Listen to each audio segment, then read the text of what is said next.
जब हम देखते हैं कि अगर इंजरी होती है, और ऐसी बहुत इंजरीज हुई भी हैं, अब हम देख रहे हैं तमाम दशकों से जो जिस तरह से ये रेड टेरर पनपता आया है और बहुत कैजुअलिटीज हमने सुनी है, लेकिन इस बार हम जब सुनते हैं कि एक यंग ऑफिसर, एक यंग जवान जब बोलते हैं कि हमें सपोर्ट कितना जल्दी मिल रहा है, और कहाँ इसमें किस तरह से तब्दीली आपने देखी है कार्डर्स में, किस तरह का मोटिवेशन है? बिकॉज हमने एक तो पॉलिटिकल विल की बात करी, उसके साथ जब सपोर्ट आता है, रिसोर्स आता है पैरामिलिट्री फोर्स के लिए, कितना जरूरी है और कितना चेंज आपने देखा है अपने तजुर्बे में, अपने तमाम एक्सपीरियंस में, जिसने आज हमने देखा है कि हम डेडलाइन पर खरे उतर पा रहे हैं? इसमें मैं जैसे ऑपरेशन ब्लैक फॉरेस्ट के बारे में बताना चाहूँगा कि ऑपरेशन ब्लैक फॉरेस्ट 2025 में अप्रैल और मई में 21 दिन तक एक ऑपरेशन चलाया गया था, जो कि छत्तीसगढ़ और तेलंगाना के बॉर्डर पर एक KGH हिल्स है, करेगुटालू हिल्स बोलते हैं, जो कि 50 किलोमीटर लंबी और 20 से 30 किलोमीटर चौड़ी है, और जो तकरीबन 1000 मीटर ऊंची है। और उस पर चढ़ने के जो रास्ते हैं बहुत ही लिमिटेड हैं। वो जो हिल है वो एक तरीके से स्टीप हिल है, तकरीबन 400 मीटर तक लगातार एकदम एक तरीके से वॉल समझ सकते हैं, ऐसी दीवार है। तो उस पर ये जो नक्सल्स थे, इन्होंने पिछले 5-7 साल से अपना गढ़ बनाया हुआ था, और वहाँ पर वो ट्रेनिंग फैसिलिटीज़ अपनी चला रहे थे।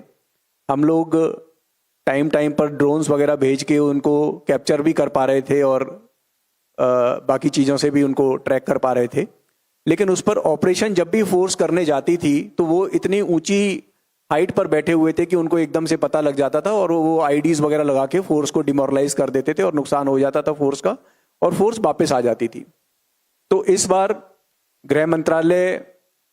के संरक्षण में एक बैठक हुई रायपुर में, जिसमें माननीय गृह मंत्री खुद आए, और सभी स्टेट्स के साथ में, और जो भी फोर्सेस वहाँ लगी हुई हैं, जिसमें CRPF क्योंकि लीड फोर्स है, वो हम सभी लोग उसमें शामिल हुए, और उसमें एक स्ट्रेटजी बनाई गई कि जॉइंटली इसको कैसे टैकल किया जाए, और इसको जब टैकल करेंगे तो क्या क्या हमें प्रॉब्लम्स आएंगी। तो उसमें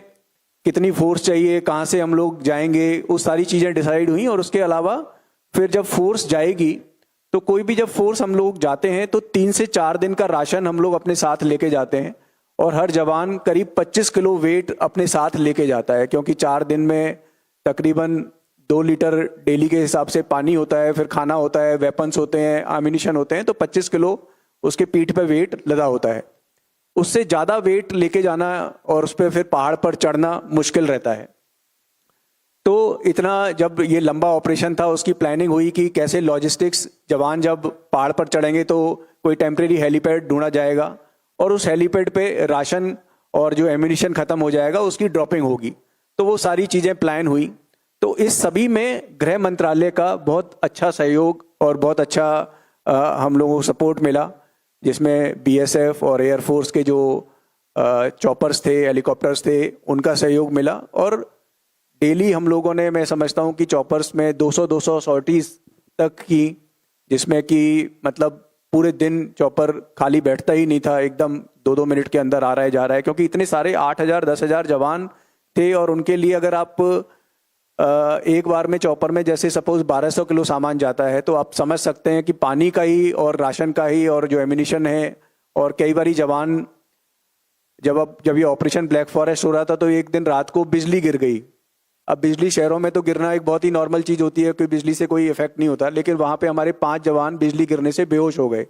अब उनको इमीडिएटली इवैक्यूएट करना था, तो चॉपर, क्योंकि लाइट बिजली चमक रही थी तो चॉपर भी वहाँ लैंड नहीं कर पा रहा था, तो बड़ी मुश्किल से उनको, सभी के कोऑपरेशन से उनको बाहर निकाला और फिर उनको हॉस्पिटल में लेके गए। इसी तरीके से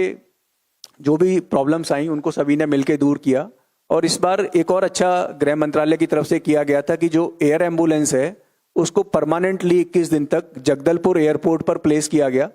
ताकि कोई भी जवान अगर इंजर्ड हो जाता है तो उसको एम्स तक लाने में हमें एम्बुलेंस की वेट ना करनी पड़े। और एयर एम्बुलेंस से